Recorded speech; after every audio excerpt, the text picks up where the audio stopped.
Você acha que a iniciativa privada é sempre uma melhor gestora do que o Estado ou existem situações específicas em que a gestão estatal pode ser mais apropriada? Isso é um ponto muito importante. Privatização não é panaceia, né? Não é porque a empresa foi privatizada. Explica a panaceia.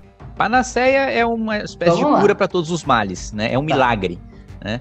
Privatização não é panaceia, ou seja, não é porque se tornou privado que o serviço vai ser bom, ou mesmo que o serviço automaticamente vai ser melhor que o estatal. Aliás, a maior privatização da história da humanidade é um exemplo fracassado de privatização, que é a União Soviética.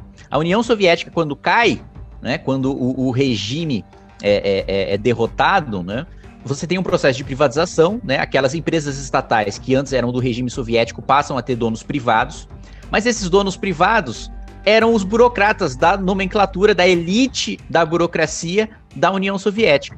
Então você transformou monopólios estatais em monopólios privados. Não adianta absolutamente nada. Os serviços continuaram ruins e caros, né? Só que dessa vez privados, né? Então a privatização ela precisa vir aliada a uma abertura de mercado. Necessariamente a gestão privada é melhor do que a gestão pública? Não. O que os liberais defendem e professam, e o professor Milton Friedman falava isso muito bem, é que a gestão privada tem incentivos muito melhores para ser mais eficiente do que a gestão pública. A gente tem ouvido falar muito, eu vejo no debate, uma contraposição de ideias que para mim significam a mesma coisa, só mudar a ordem da frase, ainda que algumas pessoas defendam que a mudança da ordem significa muito, que é: a gente nunca vai ter justiça social se a gente não tiver responsabilidade fiscal. E como contraponto, a resposta é: a gente não existe responsabilidade fiscal sem justiça social.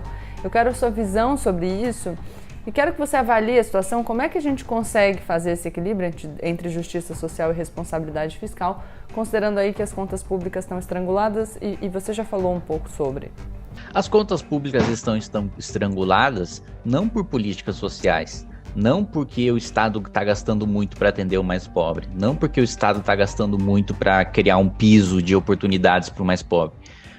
A irresponsabilidade fiscal, no Brasil, serve para financiar privilégio, serve para financiar 300 bilhões de reais em renúncias fiscais para a elite privada, para empresas privadas que recebem esse privilégio do pagador de impostos mais pobre, para financiar o salário da elite do funcionalismo público, que é a elite cujo aumento de salário não significa uma melhora no atendimento final, no serviço público final, para o cidadão mais pobre, e que geralmente a elite estatal está muito distante do atendimento do dia a dia do cidadão, né? Um deputado, um senador, um ministro do Supremo está muito distante do atendimento de uma enfermeira, por exemplo, que trabalha numa rede municipal de saúde. E mais do que isso, quanto mais a gente gasta, mais a gente precisa, e mais o Estado tira dinheiro do mais pobre para pagar dívida, né? Você não tira dinheiro do nada. E esse é um dos pontos, né, que sempre que tem discussão sobre aumento de gastos na Câmara, os liberais chamam a atenção. A gente não está tirando dinheiro do chão, né? A gente não está fazendo caridade com o nosso dinheiro.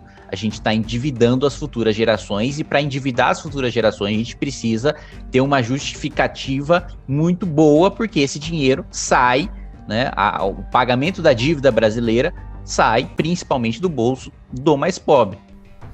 Kim, se você tivesse que estabelecer aqui um projeto básico para o Brasil, 3 pontos fundamentais, quais seriam as suas 3 propostas? O que você considera o mais importante? E fala brevemente sobre cada um desses pontos.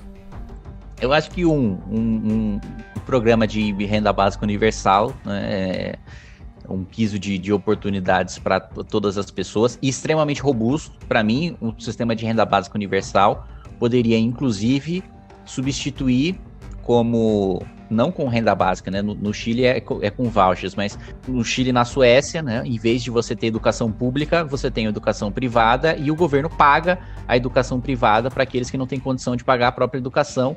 E essas famílias que recebem essa bolsa do governo que escolhem qual escola os seus filhos vão estudar, né? Não é uma imposição estatal. Para mim, esse programa de renda básica poderia substituir o sistema de educação e o sistema de saúde. A própria família escolher com aquele dinheiro que recebe qual convênio de saúde vai se filiar, como na Alemanha, por exemplo, que é baseado em sistema de convênios privados, convênios obrigatórios e privados, com o governo financiando aquelas famílias que não têm condição de pagar por nenhum convênio, e para a saúde também, e para a fome, para o consumo de maneira geral. Acho que um sistema extremamente robusto, que trouxesse racionalidade para as nossas políticas públicas sociais de renda básica universal, seria um dos pilares.